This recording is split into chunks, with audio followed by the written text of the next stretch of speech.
they get the ball to George Pickens and Ike. You see what happens when George Pickens gets the football in his hands. See, you're drinking some honey over there too. I hope you're doing all right with your allergies this morning. Oh yeah. Now, I mean, we've been talking about George Pickens. You definitely been talking about George Pickens. When you get George Pickens the ball, good things happen. And that's exactly what happened for the Pittsburgh Steelers. Just find a way, find a reason. Don't throw the young man the ball when needed. Unless it's needed, give George Pickens an opportunity, and he going to make the best of it. So that's exactly what he did, scoring that late last touchdown to seal the Pittsburgh Steelers victory. But if you've just been studying and watching George Pickens, Mark, his adjustment to the ball, his feet play on the sideline, his toughness when it comes to blocking, his swag when it comes to scoring. I mean, the man just got it all. All he asking you is get him the ball at least 5 or 6 times a game. Yeah, I want to see that to be 5 to 10, Ike. And this is where I'm going to tout your credentials playing. This is where I'm going to tout your credentials playing in the league for 12 years, Ike, because you went against everybody.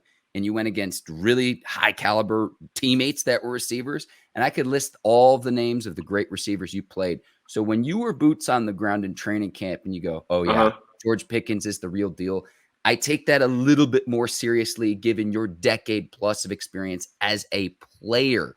So when you say that, Ike, to me, this is where I'm going to flex your credentials. It means a little bit more than if it's just, some studio analyst or some reporter. Given your playing experience, Ike, this is where I'm going to flex your credentials. Hey, I appreciate that, Mark. But yeah, when I saw George, I was like, oh, he gonna be hell. He's gonna make if you a cornerback and you think you good and you in training camp with George Pickens, I would line up against George every play, every opportunity I had. If you're a cornerback and you think you're good, I would line up against Deontay Johnson every opportunity I had. And here's why. I get a tall guy who's elusive, who's fast, who has tremendous ball skills, who can catch it at any radius he wants to. I have a short guy who's quick, who's elusive, who can stop on a dime anytime he wants to. So as a corner, especially in the NFL, I got the best of both worlds sitting at home. And that's exactly what I did with Plexico Burris, Hines Ward, Antoine Randall L. I got 3 different body types. I got 3 different kind of speeds. I got 3 different personalities. I got 3 different talents. So every week who I thought they was going to line me up against, I went against that guy in practice. So if I'm a corner, all you corners who are listening to the Bleav in Steelers podcast, and you have an opportunity to have a Pro Bowl caliber receiver or receivers, go against them. Don't sign peace treaties. Make it as competitive as you can. They say iron sharpens iron, and they ain't lying about that.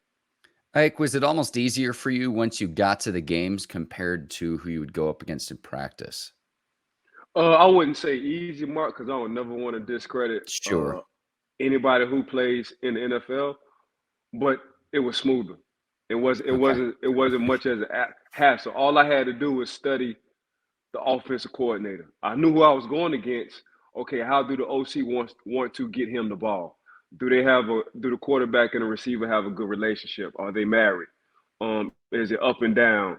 Does he like to look at this receiver on third downs and why? So that was pretty excuse me. That was pretty much the only thing I had to go through. I was very fortunate for the Pittsburgh Steelers, and they still doing it, to be able to draft receivers all the time, and they usually hit every time they draft a receiver. And to play corner for Pittsburgh, that's a match made in heaven for me because I get to practice against these guys all the time. So, yeah, Mark, I wouldn't say easy just off of the respect level you can, but I would say it wasn't that bad going into the games. It's well said, Ike. I didn't mean to put words into your mouth, but no, you're good. You didn't. Yeah, you didn't. Yeah,